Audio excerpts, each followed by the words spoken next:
So driving from Santa Cruz back to San Jose, looks like there's a crash. Bit of a delay here. I was gonna say, I hope they're okay, or I hope their bodies are okay, because we're the spirit soul. Yet, I've taken the word hope and believe, coincidentally 2 words from Obama's campaign, out of my lexicon, as well as compassion and empathy, because sympathy, empathy, compassion, the etymology of pathos is pain. So with those words, you're basically stuck in victim consciousness, either on a pity party or using the other person to validate your own pain by validating their pain. You're basically confirming that this world just isn't fair, And hope is useless. Belief is useless. Belief is delusion. I should look up the etymology for hope.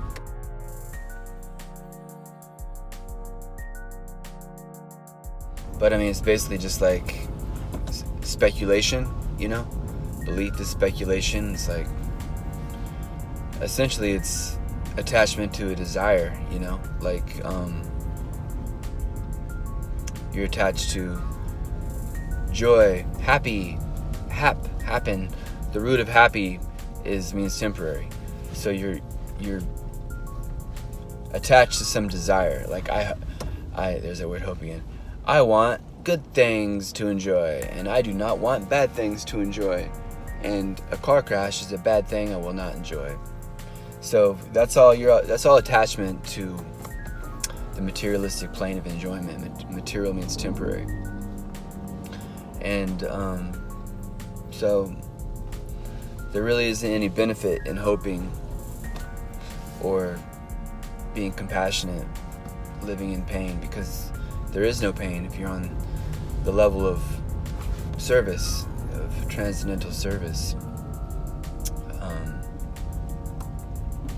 I was going to say something interesting, but I kind of forgot it. Maybe it'll come to me. So, I thought it would be useful to explain my story. So basically, my body was born in Mount Shasta, California, and my parents were pretty cool, pretty run-of-the-mill, My mom was a vegetarian. They're both artistic, but very much caught up in material life and status quo. My dad had quite a bit of trauma. Oh, that's what it was, trauma. Yeah, so the word trauma actually roots in the word wind, which is crazy. The same way spirit roots in breath. So there's kind of these ideas that have been passed back and forth, but essentially the word spirit is connected to the actual person, the soul, and the wind is connected to the material elements. So the mind is a material element. The false ego, the subtle layer of the mind, is intelligence, false ego, and the mind. So trauma is in the mind. It's imaginary. It's not real. It's based on identifying as the body, and based on, like I was saying before, with pathos, either being bummed out because it's all a fucking illusion. You're not really enjoying. You're not really experiencing pain. These are all just like complete illusions. So trauma. Oh, I experienced so much trauma. Oh, it's like useless. Once you understand things in a full picture, you understand that whatever you're experiencing, you deserve because of what you did previously. So the whole trauma drama, I'm gonna come up with that. That's my term. Trauma drama it's a story. It's a feeble story. So I guess the point of my story is to showcase how smashing your head against a wall and experiencing what you don't like can lead you to question what the answers are, so you can find out what the fuck is going on, which is basically what happened in my life. I lost my mother at the age of 6. My father shot her, killed her body, and went to prison for life. And I sort of ping-ponged between family members that could tolerate me because I was pretty smart and I didn't suffer fools very well, you know, and I didn't like not getting answers to my questions. So I lived with an aunt or a cousin for like 6 years, lived with a grandma for a year, then lived with an aunt in Sacramento for 3 years. And when I turned 18, got a little bit of inheritance money and proceeded to just like blitz my brain out on drugs and alcohol, and bought some shit, bought a car, and had a girlfriend and went on trips and all that, and went to art school for like a year in San Francisco. Came back from art school, did a little more partying, and hit a wall on my 21st birthday where my body basically, I almost left my body because of alcohol poisoning. I woke up the day after my birthday in a bathtub with vomit everywhere. My so-called friends had dumped me in there, you know, left to my own devices. And at that point, I was kind of on the outs with my girlfriend, and at that point, I had what the alcoholics call a moment of clarity, where I woke up and I decided that I wasn't going to touch any drugs or alcohol. Didn't want a girlfriend until I had all my questions answered, you know. I wanted everything. Clearly, I wanted to know who God was or wasn't, wanted to know why I was here, what the purpose is, all that, you know. And, you know, seek and ye shall find, as the saying goes.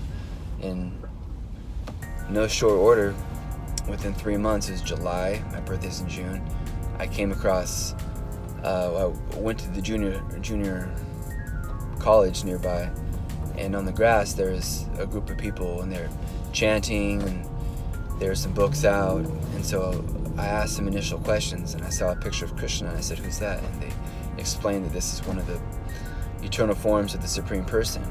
And immediately they just like registered, like, okay, yeah, that makes sense. Like, why not? Like, why couldn't the God force appear in a form? Like, obviously, of course. And so I was like, why blue? Like, why a flute? And he basically said, that's what Krishna likes. And I was like, okay, like that checked out. It was too specific, you know? It was so specific. It's like, interesting. So this is ancient. This is 5,000 years ago. He appeared on the planet. They're like, yep. And I'm like, okay. And you're saying that this person communicated exactly what I'm looking for, the absolute truth of all things. And they're like, yep. And even better is a conversation with his best friend. It's easy to follow. On a battlefield. Like, wild. And it's like, oh, this is an interesting premise. Okay.